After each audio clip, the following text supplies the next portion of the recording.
J'ai le plaisir de vous présenter un atelier consacré aux nouvelles pratiques professionnelles, participatives et à mobilité. Donc, je vais essayer juste de dire que cet atelier va nous faire voyager en fin de journée.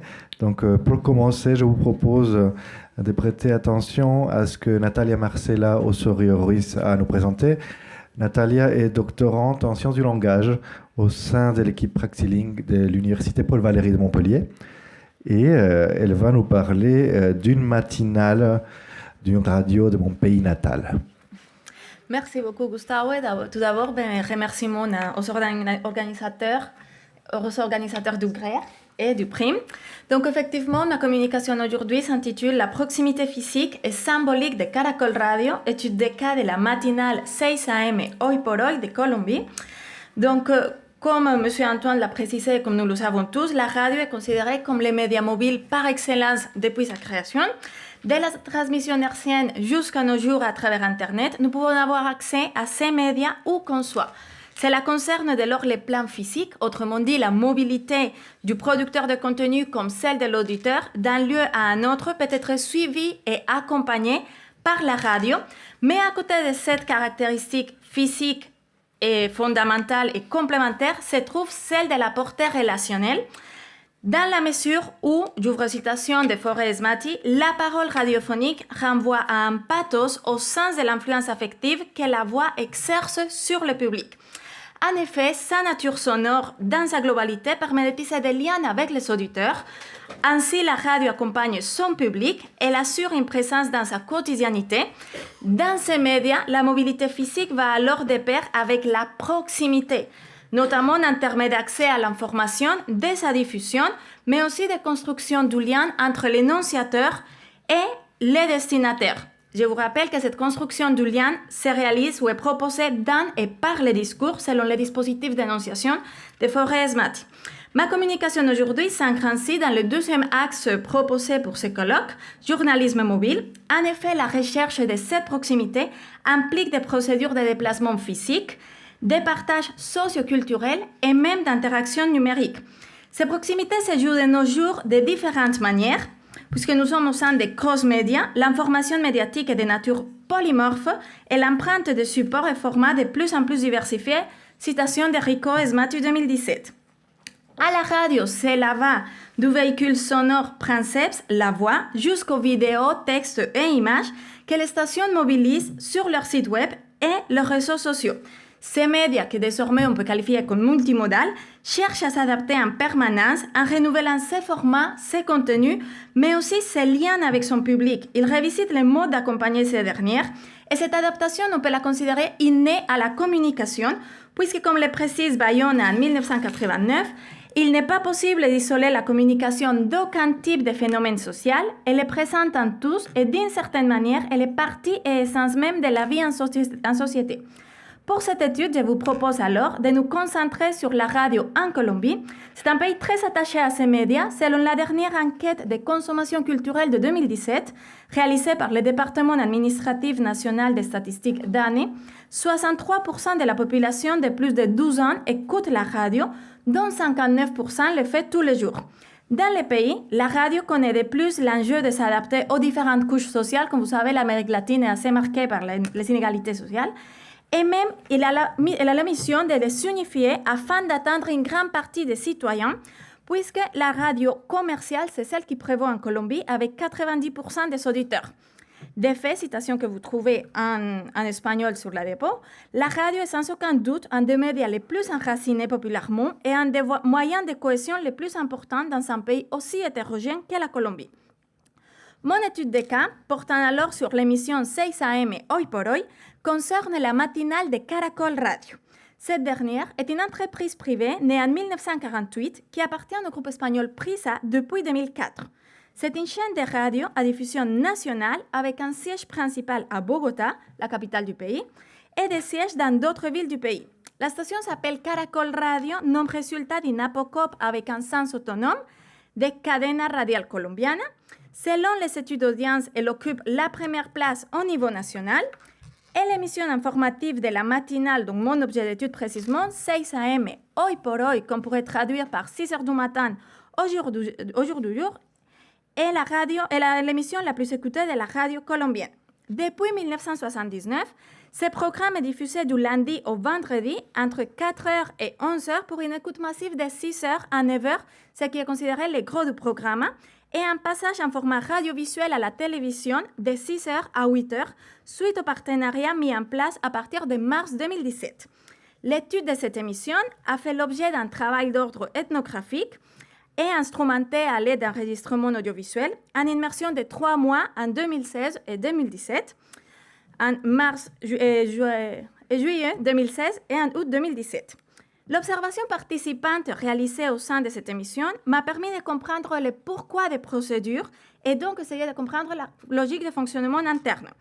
Ainsi, ce travail de terrain a lié l'ethnométhodologie et l'analyse du discours afin de questionner le fonctionnement participatif de la parole journalistique en la reliant aux enjeux de sa portée sur le public. Sur cette base disciplinaire, je vise alors à me focaliser plus particulièrement sur la construction des liens avec le public à travers une proximité que je considère d'une part de nature physique et d'autre symbolique, faisant référence à la proposition relationnelle de compagnie.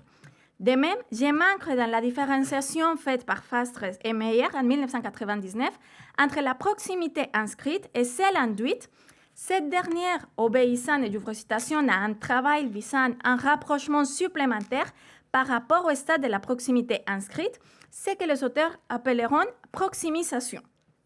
Prenant en considération le fait que mon étude se centre sur le processus de production radiophonique, autrement dit, je n'étudie pas la réception, je vise à mettre en évidence les procédés de proximisation effectués par l'émission radiophonique en tant qu'instance de production dans cette machine médiatique en termes de charadeau. Pour commencer, cette chaîne de radio, dès son slogan, assume la dimension relationnelle avec l'auditeur, à savoir Caracol Radio es Colombia, Caracol Radio es más compañía, Caracol Radio c'est la Colombie, Caracol Radio c'est plus de compagnie. Cet énoncé n'est pas diffusé exclusivement pendant la matinale, bien évidemment, mais tout au long de la journée. J'ai décidé de l'inclure néanmoins dans la perspective exposée aujourd'hui, car sa diffusion à l'antenne entre 6h et 10h est de 7 fois environ, mais surtout parce qu'il résume la philosophie de la chaîne de radio, en projetant ainsi les buts de l'entreprise médiatique. Ce slogan a un double objectif, comme vous pouvez bien le repérer. D'un côté, il vise à créer de l'identité, et d'un autre côté, il ratifie sa proximité avec l'audience Caracol Radio, c'est plus de compagnie. Néanmoins, cet énoncé présente un brouillage entre la proximité physique et symbolique. En effet, avec la tournure superlative, la chaîne précise son but d'être une compagnie pour l'auditeur. On peut inférer dans ses déplacements physiques, par exemple, mais aussi l'accompagnement concerne une temporalité qui se prétend être prolongée. Cette idée se renforce par la première partie de l'énoncé, puisqu'en exposant une idée d'identité nationale autour de la chaîne, la conception de tradition et donc d'écoute à travers les années va émerger.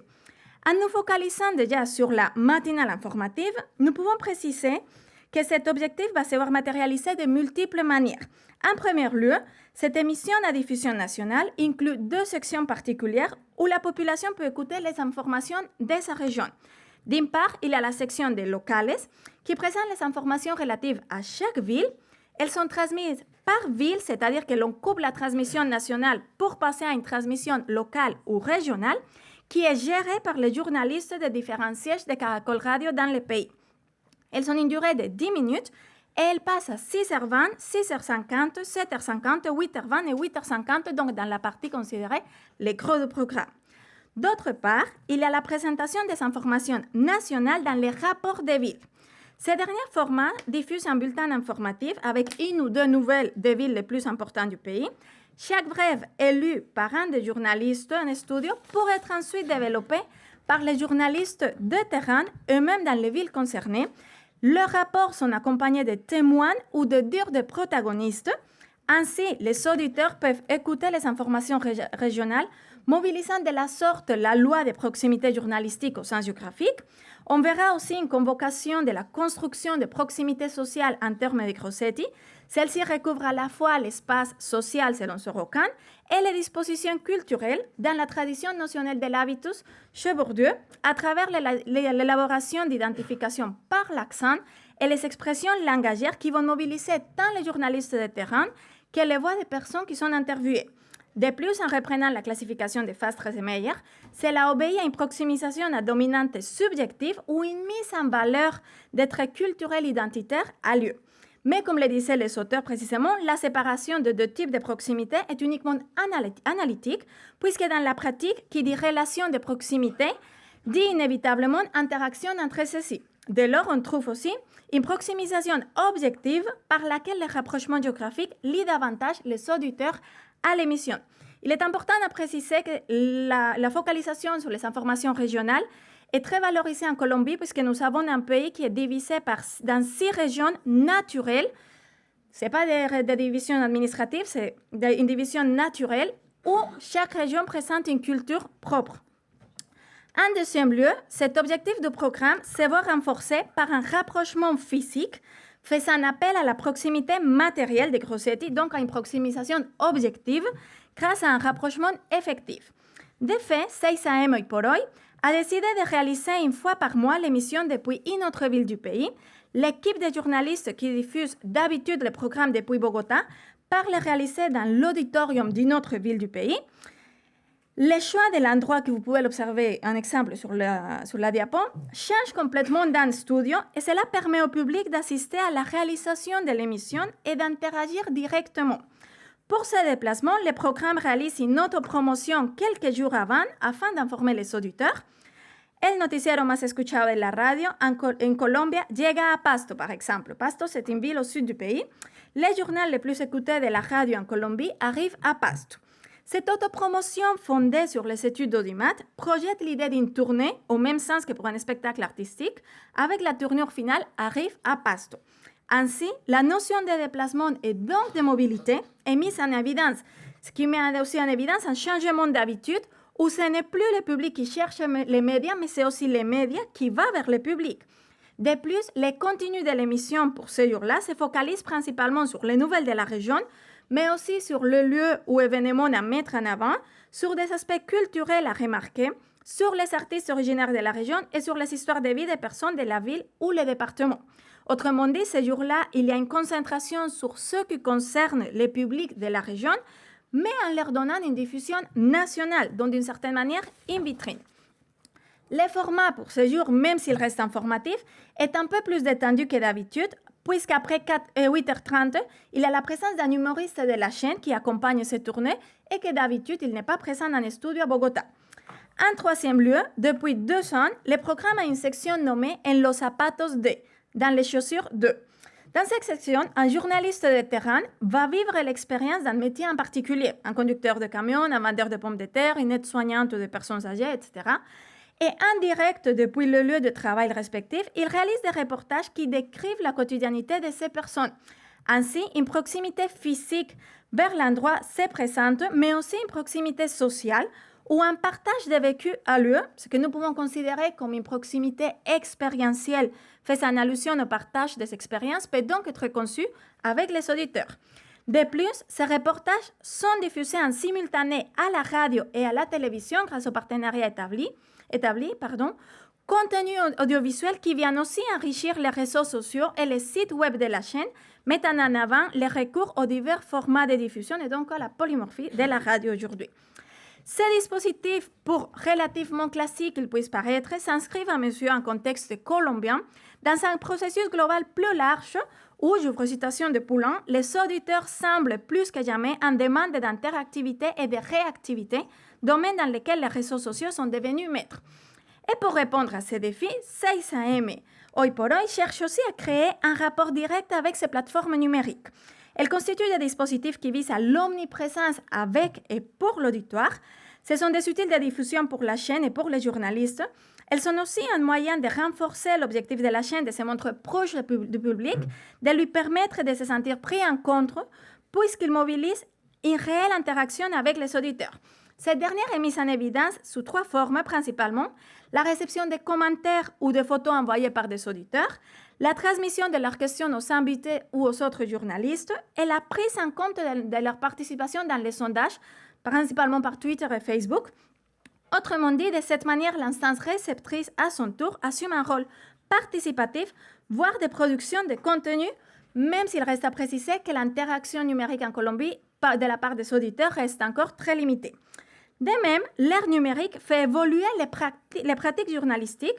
Aujourd'hui, par exemple, l'usage des réseaux sociaux par les professionnels des médias ne se limite pas à la diffusion seulement. Les journalistes se sont progressivement emparés de ces réseaux numériques à titre personnel, puis ou professionnel, pour en faire un moyen supplémentaire de s'informer, de produire de l'information ou de la diffuser en termes de Mercier et Pinard-Chanel. En effet, les réseaux sociaux sont aussi parfois utilisés comme source d'information. Les journalistes peuvent réaliser la tâche de veille sur les contenus diffusés sur ces plateformes. Ils peuvent trouver du contenu à présenter, faire connaître des dénonciations sociales ou encore faire appel à l'empathie face aux histoires de vie passées à l'antenne. Un exemple se trouve dans mon corpus où, grâce aux vidéos en studio, nous avons les commentaires hors antenne d'une journaliste qui manifeste avoir trouvé l'histoire qu'elle vient de présenter sur Facebook, raison pour laquelle elle va qualifier ces réseaux comme un nacedero de historias ou une source d'histoire. Aussi, comme réaction à cette histoire, une autre journaliste propose de diffuser l'information sur Twitter afin de porter secours aux protagonistes du récit. Elle publie une phrase résumant la situation du protagoniste de l'histoire avec le compte bancaire pour demander l'aide que vous trouvez à votre droite. Elle écrit « Carlos Sánchez, c'est le protagoniste de l'histoire, voyage avec sa sœur avec paralysie par le continent dans une thérapie d'amour avec les liens de Facebook qui conduit au site de la personne concernée. En majuscule, les mots « aide » et le numéro de compte bancaire pour pouvoir l'aider. À son côté, vous trouvez un exemple de format de tweet que la station publie pendant l'émission. Il présente comme hashtag d'ouverture à l'antenne et le nom de l'émission 6 AM Caracol, suivi des propositions de la personne interviewée. Ma sœur a une paralysie cérébrale par une injection mal appliquée, avec les liens qui conduisent au site web de la chaîne pour écouter les podcasts de l'émission. Cette actualisation du lien au terrain participe d'une démarche journalistique qui cherche à renouveler ses pratiques professionnelles à l'ère des réseaux socio-numériques. De plus, au-delà des procédés de radiodiffusion véhiculés en Colombie à la fois en hertzienne et par Internet, donc effectués par l'instance productrice pour l'instance réceptrice, nous observons aussi la convocation en arrière-plan des technologies mobiles, dès l'enregistrement des interviewés à la synchronisation avec la station centrale. Les reporters usent de plus en plus massivement de son smartphone, comme nous l'avons vu précédemment. De plus, cet usage se manifeste en régie par une communication en permanence entre les producteurs du programme, les journalistes en studio et les journalistes de terrain des différentes villes du pays. Cette communication numérique se développe dans 6 AM et por hoy par deux plateformes principalement. Skype, dont le dispositif de messagerie écrite est privilégié, et WhatsApp, dont l'option de messages vocaux est amplement exploitée. Dans cet exemple, nous pouvons observer un processus de co-construction entre les participants de cette émission. Dans ce cas-là, l'échange se déroule entre le directeur du programme en studio et le producteur en régie qui, pour sa part, transmettra la réponse aux journalistes de terrain. Nous observons que le producteur pose la question au directeur. Le président Santos va faire une conférence de presse sur le bilan de ses 7 ans. Orlando Villar, que c'est le journaliste de terrain, va pouvoir le questionner. Quelques suggestions sur la question, réponse à laquelle le directeur répond. Sa plus grande frustration est la promesse qu'il n'a pas pu accomplir. Un dernier exemple que je vais vous montrer met en évidence l'emploi de WhatsApp audio dans un message envoyé par les producteurs en régie aux journalistes de terrain pour lui préciser la perspective du reportage demandé. Donc, normalement, si la tecnología nos aide. Hola Amanda, necesitamos un favor especial para mañana. Independiente de los informes que tú propones para las 6, necesitamos que nos ayudes a grabar, sería grabado de un minuto y medio, una crónica de qué están comiendo los venezolanos. Una familia normal, de estrato medio, que come habitualmente, que come en un día común y corriente, e incluir que los niños que van al colegio, bueno, sí, ¿qué les dan en la lonchera? ¿Qué comen ellos? ¿Cómo se alimenta un venezolano del común? Como te digo, sería una crónica, o sea que la prioridad serían las voces de la gente, lo que diga la gente, las quejas de la gente. Eso, de 1 minuto y medio, una crónica para mañana. Por favor, gracias. En effet, comme nous avons observé, il lui explique la chronique demandée, quel type de questions articulées, la durée et l'importance des voix qui témoignent. Ainsi, je conclue par cela. Voilà. Nous pouvons observer que ces différentes procédures employées par l'instance radiophonique étudiée exposent l'adaptation de la radio colombienne à l'ère numérique actuelle afin de se rapprocher de son public de tisser des liens, de renouveler en permanence son rapport à l'auditoire, de lui manifester qu'elle continue toujours à l'accompagner. Cela met aussi en évidence l'évolution de la complémentarité entre un sens de production et de réception comme manifestation de la transition digitale par laquelle le récepteur assume une position de plus en plus active au sein de la machine médiatique.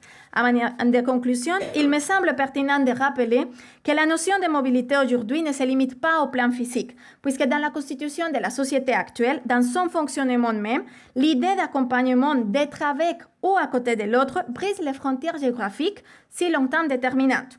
Nous pouvons presque affirmer alors que ces promesses relationnelles de la proximité symbolique sont parfois plus valorisées que les infrastructures physiques de mobilité.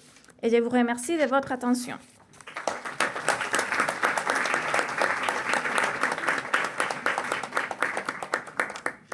Merci beaucoup, Nathalie Marcella.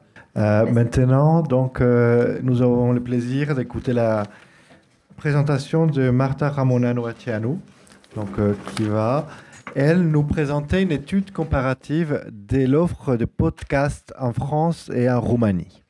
Voilà, merci beaucoup. Bonjour. Donc, gardez vos questions à la fin. Nous pourrons prendre des questions collectives pour les 3 présentations.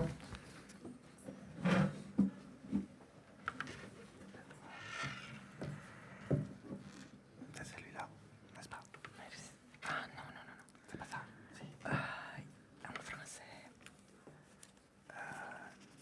C'est celui-là que vous avez envoyé.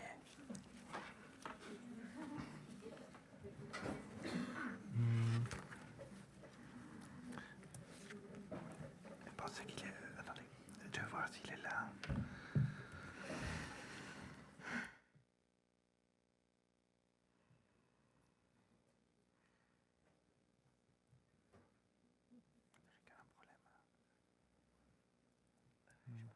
Allez-y.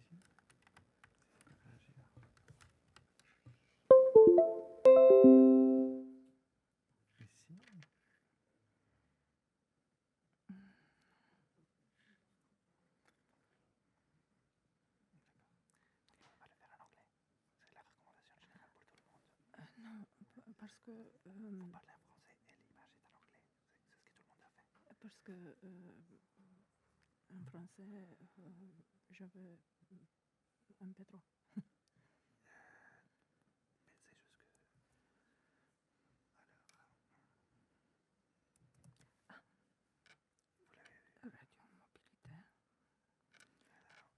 De la radio traditionnelle. D'accord. Ouais. Merci. Je vous en prie, j'espère que ça marche.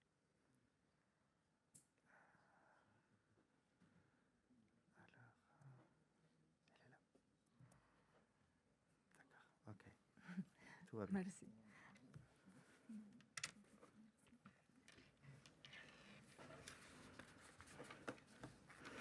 Bonjour, ma communication s'intitulait de la radio traditionnelle au podcast La radio à la carte.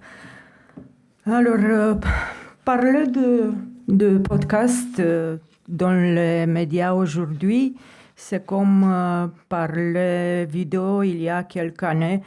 Il y a quelques années, on parlait de la vidéo. Tous les médias se lancent sur la vidéo, sur les réseaux.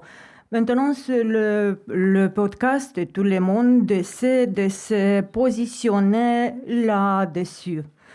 Une pratique existante depuis plus d'une décennie, adoptée de plus en plus par les grands groupes de médias, si on pense aux podcasts natifs de Radio France ou Art, mais également par les podcasts indépendants, lui, Media, Slate, Binge Audio, Bruxon ou les podcasteurs amateurs. Parmi les nouveaux médias, le podcast a connu une évolution spectaculaire, provoquant la radio traditionnelle principalement en sortant de la contrainte technique des bandes de fréquences. Les dernières recherches montrent que de plus en plus d'audiences quittant la radio traditionnelle au profit de nouvelles technologies tels que le podcasting, le streaming ou la radio en ligne, qui nécessitent de révolutionner les paysages médiatiques actuels. L'évolution du podcasting en Roumanie et en France. En Roumanie, la radio sur Internet a commencé à émettre en mai 2003, lorsque Radio Romania International a diversifié ses formules de transmission pouvant être captées en réel audio. Il y a 3 ans à peine, les radios traditionnelles roumaines ont commencé à intégrer les podcasts en tant qu'outil de distribution, notamment sous forme d'émissions ou d'émissions radiophoniques rediffusées. Radio Romanie, Radio Guerilla, Europa FM, RFI, Europe Libre.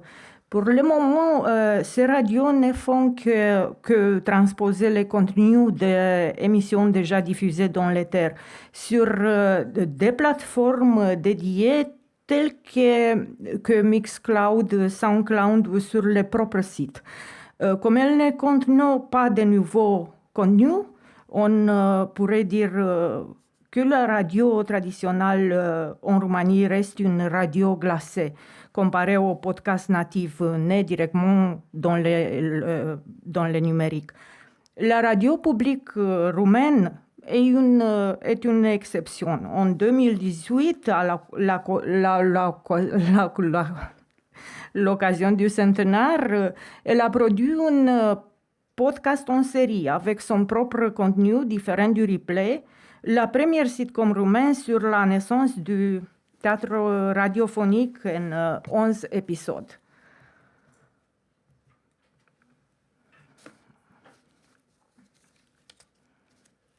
En France, le contenu audio traditionnel et nouveau prédomine dans les pratiques médias et multimédia. L'intégration de podcasts sur le marché des médias traditionnels offrait à la radio générale la possibilité d'exploiter toute une série de ressources via ces flux en ligne, ce qui offrirait une plus grande personnalisation, une interactivité et une valeur ajoutée pour son auditoire. C'est le cas de Radio France. Aussi, les podcasts natifs rassemblent de nombreux passionnés. En fait, l'une des particularités du podcast natif en France est la rencontre avec des stars plus anciennes ou d'anciens journalistes de radio. C'est le cas de Boxon, créé par l'ancien journaliste de France Inter, Pascal Clark, mais également de Binge Audio, créé par Joël Ronet, ex-responsable de la division web d'Art France. On pourrait dire que le podcasting est un passage de la radio traditionnelle à la radio personnalisée sur demande à la carte et que ce nouvel outil média varie des programmes développés à domicile par des podcasteurs non journalistes aux émissions spécialisées réalisées par gens de radio. J'ai introduit cette opposition entre les deux figures, celle du professionnel et celle de l'amateur, pour voir si, dans le cadre de nombreux podcasts existants sur le marché, des plus professionnels à se créer par des amateurs, il y a des différences dans la nature de ceux-ci. C'est en fait le but de cet article qui va viser une analyse comparative entre l'offre de podcasts proposée par les professionnels et celle proposée par les amateurs en Roumanie et en France. Cette relation entre les deux types de podcasteurs semble d'autant plus justifiée que le nombre de créateurs de contenu amateurs ne cesse de croître, ce qui pourrait constituer une alternative à la radio traditionnelle. Pour cette analyse, j'ai réalisé au second semestre de cette année, lors d'un stage Erasmus à l'Université Nice-Sofia Antipoli, 4 entretiens semi-structurés avec des personnes en poste clé à Radio France et au podcast natif Slate, lui, Media et Boxon, et en utilisant un cadre d'évaluation du point de vue de la théorie use and gratification, tout en essayant de mettre en évidence les utilisations et les avantages de deux types de podcasteurs en Roumanie et en France. Et pour l'analyse en Roumanie, j'ai réalisé 4 entretiens semi-structurés avec des responsables des producteurs de podcasts de Radio Roumanie, Radio Public, Radio Guerilla, Post Commercial, dans les 5 premières places de l'audience. Pe Bune, podcast natif d'interview, podcastul lui Cata, un podcast natif sur le marketing et la vie. Les questions qui vont guider la recherche sont comment modifier le podcast, le rapport entre le format radio conventionnel et cette nouvelle manière de communication, quel nouveau type de satisfaction créant le podcast par rapport à la radio traditionnelle, le podcast va-t-il créer de nouveaux liens, groupes ou espaces sociaux, quelles sont les modalités visibles de participation, de rapprochement des utilisateurs, la radio traditionnelle peut-elle s'adapter en interprétant les différences entre ces podcasteurs amateurs et professionnels, j'essaie d'analyser la manière dont leur approche s'intègre dans l'évolution des médias et comment ils voient le renouveau de la radio traditionnelle. En naviguant parmi les programmes français qui vous sont proposés, 3 tendances claires se dessinent.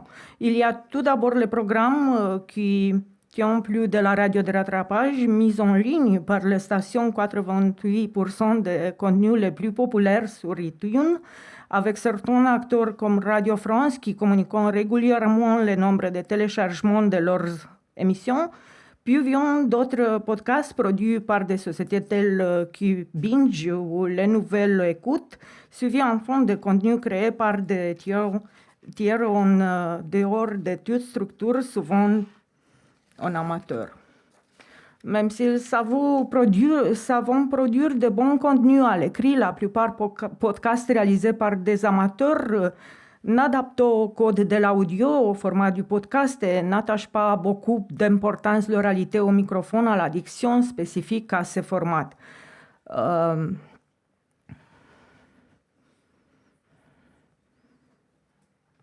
Gabriel Romain, chargé de production Lui Média.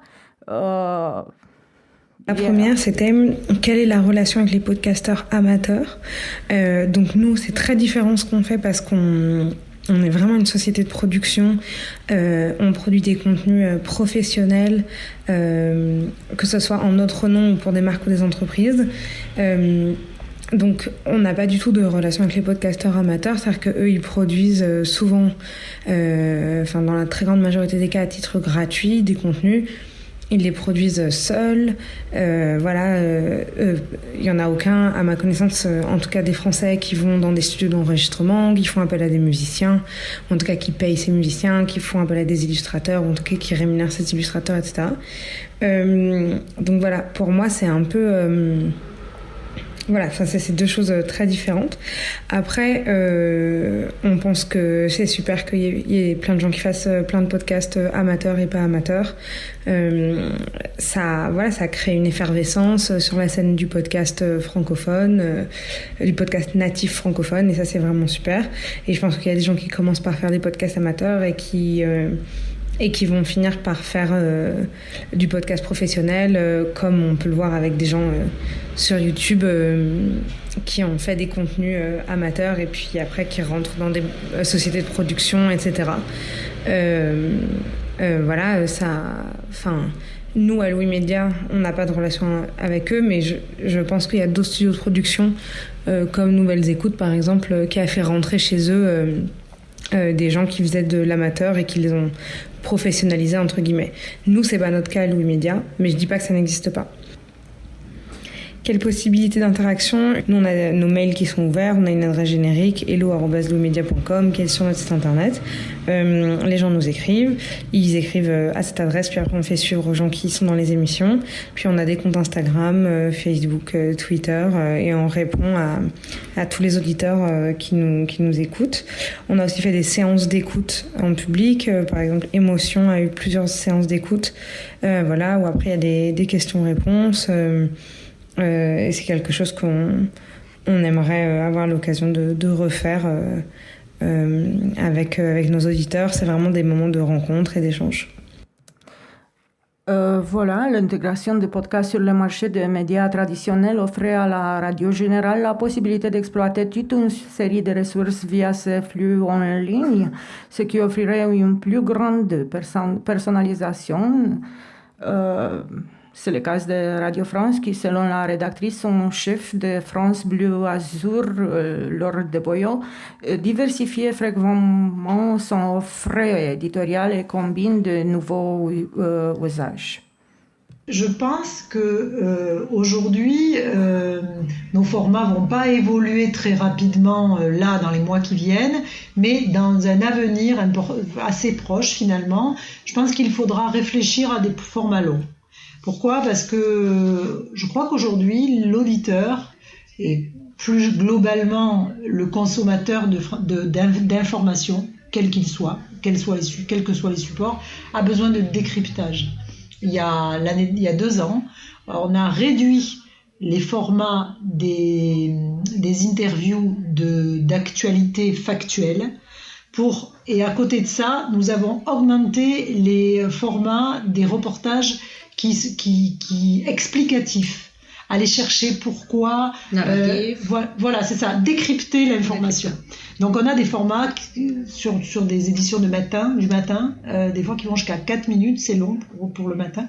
Et donc c'est vraiment du reportage décryptage. Je pense qu'il faudra aller vers ça, et notamment sur justement la possibilité d'avoir le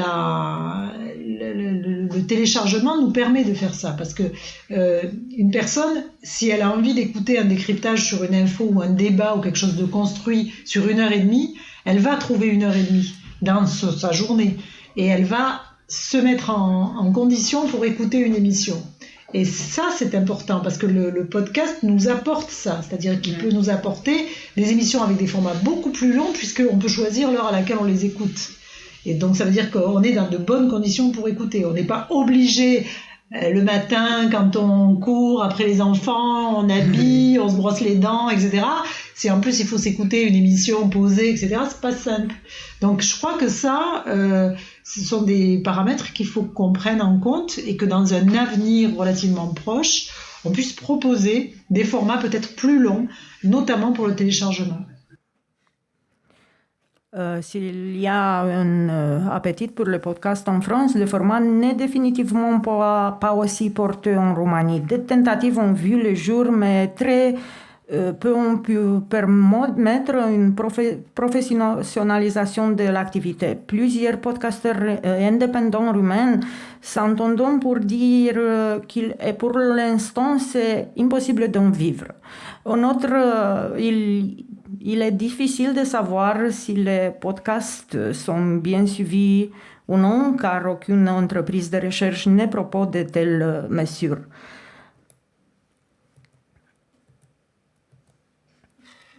J'ai identifié 3 utilisations principales de la théorie use and gratification. Les changements de technique de production et de réception audio entraînent un changement d'usage et de satisfaction. Les mesures conçues pour les médias plus anciens sont utilisées pour capter la satisfaction de médias plus récents. Et bien que de plus en plus de stations de radio traditionnelles intégrent le podcast en tant que nouvelle forme de contenu permettant de faire participer le public, elles ne fournissent pas encore d'espace de publication aux auditeurs. Ayant participé à la création de ces produits, assumant le rôle d'expert.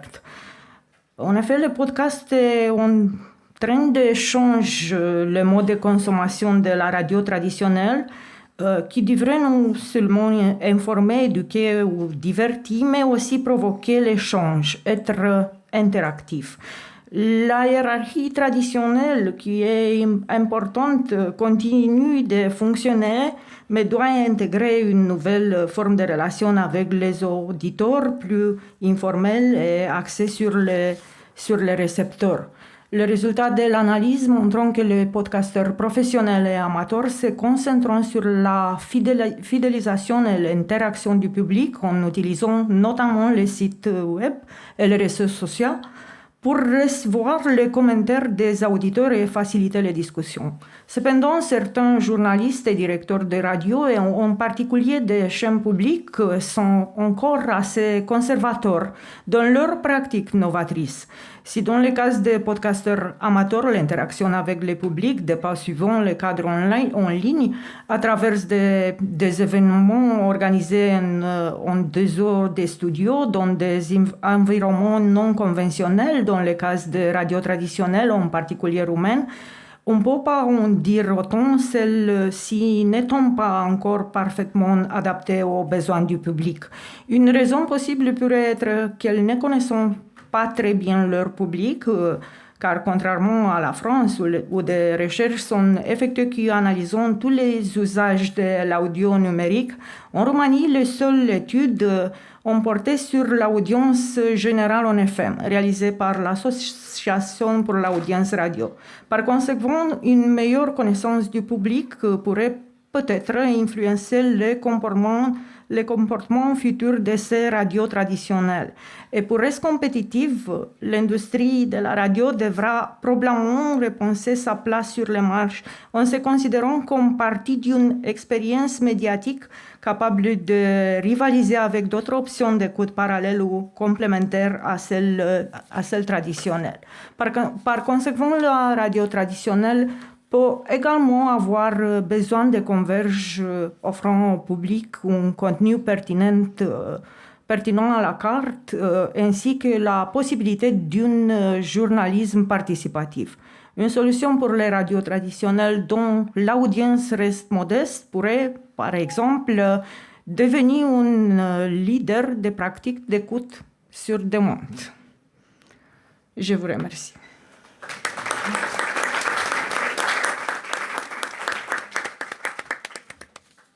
Merci beaucoup. Pour conclure, donc, nous allons entendre Ednei Mota Almeida. Je vous laisse vous installer sur l'ordinateur. Ednei Mota Almeida vient du Brésil. Il va nous faire part d'une expérience sur le terrain qui concerne une radio communautaire dans une favela. Voilà, S'il vous plaît. Bonjour à tous. Pardon parce que je ne parlais pas bien français. Je vais vous parler ma présentation en espagnol. OK?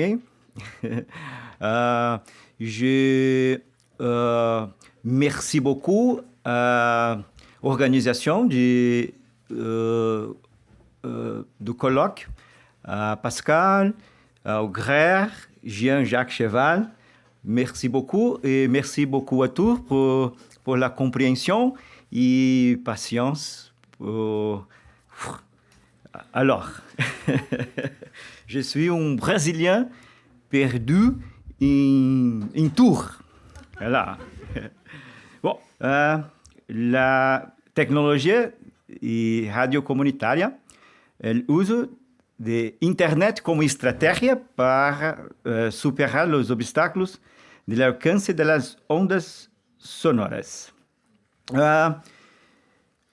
Este trabajo se refiere al resultado parcial de estudio en curso con la radio comunitaria Heliópolis, ubicada en la ciudad de São Paulo, que presenta de lunes a viernes, de las 12 a las 14 horas, el programa Barrio Educador. La investigación tiene por problema saber cómo una estación de radio comunitaria hace uso de la Internet. En Brasil, hay limitaciones de la amplitud de transmisión, hay restricción de altura para la instalación de la antena en 10 metros, lo que restringe el alcance de las ondas sonoras de la radio comunitaria a solo 1 kilómetro cuadrado. El barrio de Heliópolis, donde la radio se encuentra, es la favela más grande del estado de São Paulo en extensión y también en número de habitantes, con aproximadamente 220,000. personas. Representa o segundo maior aglomerado de pessoas de Brasil forçadas a viver em condições de subcidadania, quedando atrás solamente de La Rocinha, em Rio de Janeiro. Para efeito de percepção, a maior parte de los municipios brasileños tiene un promedio de 30.000 habitantes. Heliópolis es conocida como una comunidad en situación de vulnerabilidad social, como todas las favelas, creo que en Brasil y el resto del mundo. Estimar el crecimiento de la audiencia con el uso de Internet y aplicaciones en redes sociales, especialmente Facebook, es uno de los objetivos de la pesquisa en curso. Evaluar la radio comunitaria como vehículo de apoyo a las iniciativas y proyectos orientados a la sostenibilidad ambiental, económica y social. Pensar en la tecnología radiofónica como herramienta de educación social y a través de la información y exposición de la realidad local, pero potencializada por la red mundial. Colaborar con la producción de contenido centrado en la defensa de los derechos humanos, en la preservación del medio ambiente, el desarrollo sostenible y en la defensa de la democracia. Probar la metodología antropológica de participación escénica. El enfoque metodológico consiste en un estudio etnográfico en que el investigador forma parte de la escena social. A través de la observación participativa, ayudándonos en la constitución de contenido, na construção de conteúdo, entrevistas, tomamos notas em diários, interpretamos, ensinamos e aprendemos sobre os temas que se discutem. Es decir, que o autor de artículo se ve afectado por el estudio porque está escrito em forma de autotestemunho. Goethe e gênero confessional John Van Menen. Este enfoque é, ao mesmo tempo, multicêntrico e se pode aplicar em todas as partes do mundo. São Paulo, Paris, Bordeaux, Tours, Londres, Madrid, Lisboa. Referencial teórico. Esta investigação utiliza o conceito de marketing social de acordo com ESMA e AASM, Associação Internacional de Mercado Social, Associação Europeia de Marketing Social e Associação Australiana de Marketing Social. Este conceito é muito mais que mídias sociais, como Facebook, Instagram ou publicidade social, porque é uma ferramenta para o cambio de comportamento. As pessoas involucradas com o marketing social hacen más que educar e informar. El marketing social tiene como objetivo desarrollar e integrar conceptos del marketing, como con otros enfoques para influenciar comportamientos que benefician a individuos y comunidades para el mayor bien social. El conceito de marketing social puesto en práctica es guiado por principios éticos. Busca integrar investigação, melhores práticas, teoria, audiência sensível e associação para informar e entregar programas segmentados de cambio social que são eficazes, eficientes, equitativos e sustentáveis. A investigação parcial se realizou entre 12 e 16 de novembro de 2018 com o objetivo de observar como uma emissora comunitária pode colaborar com o tema do desenvolvimento urbano sustentável. Através da observação participante, analisamos a programação, as entrevistas e os episódios de los programas transmitidos para radiodifusão e internet. Apesar do enfoque antropológico, la investigación se basó en la teoría de la comunicación, utilizando el concepto de marketing social para capturar el cambio en la conciencia humana, el comportamiento y la acción frente a los desafíos impuestos por la sociedad contemporánea. El concepto utilizado desafía los hábitos y actitudes culturales y sociales durante décadas naturalizados por la estructura social actual. La programación centrada en la sustentabilidad urbana indicó una fuerte adhesión de los oyentes, especialmente cuando notamos un crecimiento promedio de 100% de la audiencia en el momento del lanzamiento de la agenda. Esta adhesión se reafirmó en el análisis cualitativo de la participación de la emisora de radio en las redes sociales. En lunes 12 de noviembre de 2018, seguimos la presentación del programa y entrevistamos a la maestra y educadora Marisa Lima de la Escuela Técnica ETEC Heliópolis.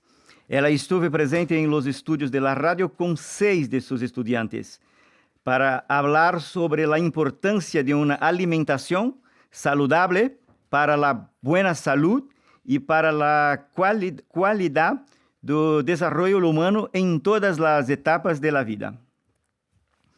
Las estudiantes realizaron una investigación sobre nutrición para viejos en una institución de asilo. Entre las experiencias, destacamos la preocupación y la participación de los jóvenes en proyectos de sostenibilidad ambiental, económica y social que involucran la producción de alimentos en sus diversas escalas. Jacqueline Ramalho, de 16 años, por ejemplo, que se encuentra en su segundo año de nutrición, dijo a los oyentes de la radio que una buena alimentación y los hábitos alimentares están directamente relacionados con los aspectos de la sustentabilidad urbana. Para ella, desde el momento en que tenemos acceso a información de calidad y condiciones de elegir, podemos decidirse por alimentos producidos e envasados de manera sustentable. En martes, 13 de noviembre, el programa contó con la presencia de José Genario en el estudio de la radio. Genario, también residente en Heliópolis, es un profesor. Él participó en el programa para hablar sobre la acumulación de desperdicio sólido que eventualmente se convierten en escombros y basura, dañando áreas y caminos en la comunidad. Según él, la falta de conciencia por parte de algunos residentes causan graves molestias a la comunidad, como la contaminación visual, los olores desagradables y proliferación de plagas y enfermedad, la contaminación del suelo y de áreas de fuentes presentes en el barrio. El miércoles vimos y ayudamos a entrevistar Cazé, profesor de biología, asesor ambiental regional y especialista en compostaje y agricultura urbana. El entrevistado habló de su creencia en la transformación de la sociedad para sostenibilidad urbana y, en consecuencia, para una forma de vida más económica y saludable. Su estilo de vida sustentable incluye una dieta basada en insectos, como larvas y grilos. Según él, el consumo de insectos en la dieta tiene mucho menos impacto en medio ambiente. En Joven 15, escuchamos y grabamos las experiencias de Jorge Von, que habló en la radio sobre la movilidad urbana y los impactos negativos causados por el exceso de vehículos motorizados en la metrópoli. Jorge ha sido conductor de autobús durante más de 2 décadas y conoce bien la vida cotidiana en el tráfico y las grandes ciudades. Aspectos como los largos embotellamientos, la contaminación acústica y visual, el estrés y el transporte público insuficiente estes foram alguns dos principais problemas destacados por ele. Jorge justificou o excesso de automóveis privados em las calles e las principais cidades, señalando dos problemas. Primeiro, las condições aún precárias e ineficientes del transporte público. El segundo ponto, culminante, seria a vergüenza de viajar em autobús como sentimento de inferioridade em comparação com aqueles que possuem seus próprios veículos. No último dia de observação, acompanhamos o debate e entrevistamos Paulo César, que falou aos ouvintes sobre sustentabilidade econômica. PC, como se lhe conhece em Heliópolis, foi o criador e editor de Gráfica Heliópolis. La informação que se sabe é que este é o primeiro editor comunitário de Brasil. Para esta iniciativa inovadora, Paulo César e sua equipe receberam o apoio de banco para implementar e começar seu trabalho. Em 1 de dezembro de 2018, 10 escritores da comunidade e da região lançaram seus primeiros livros sobre cuentos, prosa, poesia, entre eles estudantes de ETEC Heliópolis. Los esfuerzos de esta investigação estavam destinados a demonstrar o papel da rádio comunitária como uma ferramenta tecnológica moderna a favor de iniciativas e projetos que propõem práticas de sustentabilidade urbana e ambientais, sociais e econômicas. Em las observações realizadas ao largo da investigação, foi possível notar o orgulho e a satisfação de los atores sociais em la publicidade de suas obras, trabalhos e ações de interesse público e através do rádio. Este comportamento fomenta o conceito de marketing social. Además, factores como o aumento da autoestima e a vontade de participar em la resolução de problemas também poderiam captar-se em el entusiasmo e em conhecimento que mostraram os atores sociais durante as entrevistas e debates em la radio.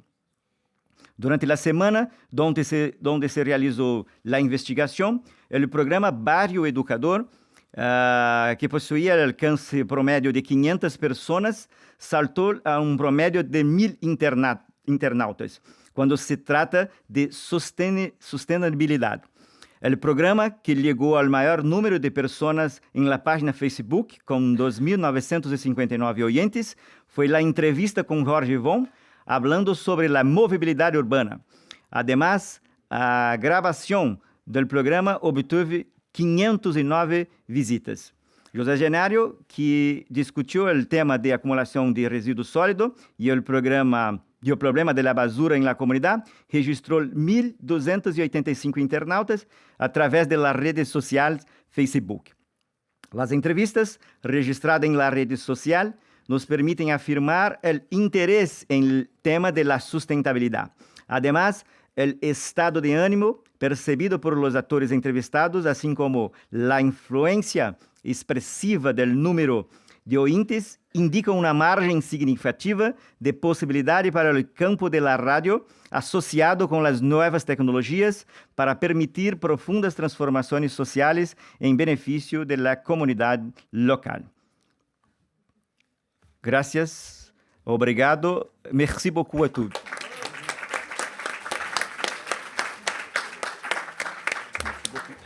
Merci beaucoup, Edney. Donc, nous avons le temps de prendre 2 questions. On pourra prolonger, si vous le souhaitez, pendant le cocktail. Donc, la parole est à la salle.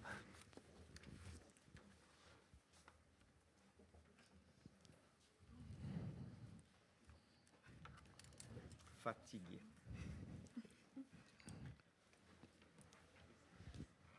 Merci pour vos communications. J'ai une question, je vais essayer en français. Pardon. Natalia, oui.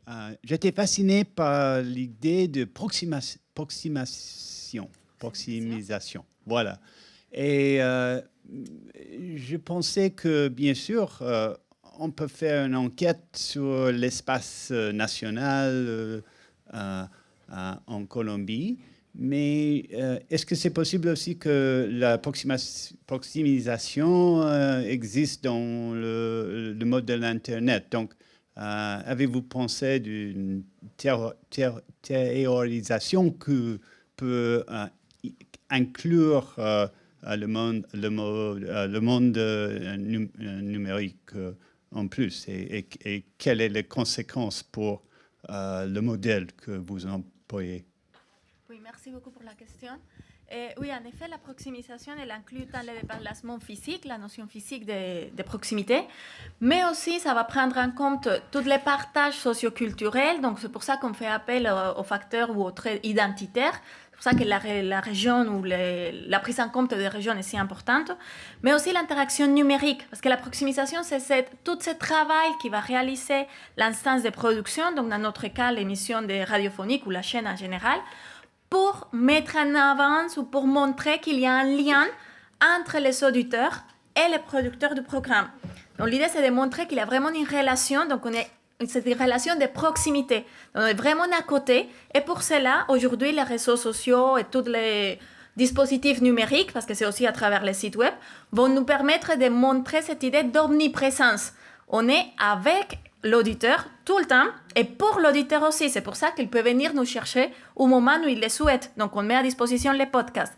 Mais aussi, s'il n'est pas en train de nous écouter, du coup, il peut suivre l'émission par Twitter. Donc, on met d'une manière assez fréquente les tweets à l'antenne, il se passe telle chose ou suivez telle chose et comme ça, vous pouvez venir les regarder. Donc, effectivement, ça prend différentes dimensions. Merci. Une dernière question dans la salle.